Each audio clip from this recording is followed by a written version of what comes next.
To Geronimo, the headline-making alpaca now, who Downing Street insist will be euthanised for testing positive for TB, despite a growing campaign to save him.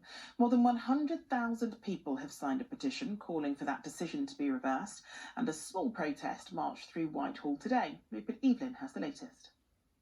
Whether Geronimo has days, weeks, or even longer to live is unclear. But what seems certain is that those who want to defend this alpaca are in for the long haul. Test, not death! Retest, not death! In London today, there were calls for the Prime Minister to overrule the courts and DEFRA. Saving Geronimo, they argue, requires officials to listen to and act on what campaigners claim is an outdated TB testing regime. We need to move forward from this killing your way out of trouble. This is not the Crimean War. This is not the 1890s. We need to move forward into the 21st century. But the government aren't budging.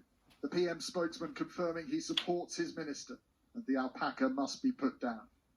A so-called human shield is in place in Gloucestershire, preparing to prevent the ministry from the ultimate sanction on this animal. His owner is standing firm. They're saying he's diseased. They have no evidence that he's diseased, but the test doesn't work. It's not been used properly.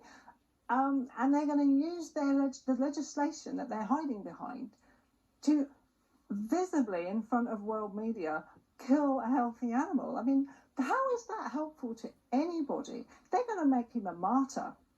The media might have influence, but to many the rules are robust, and the alpaca should not be an exception. At some point you have to make that decision, and that is what's happening in this case.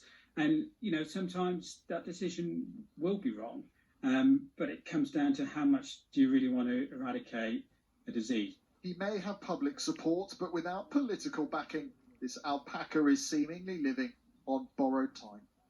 Rupert Evelyn, ITV News, South Gloucestershire.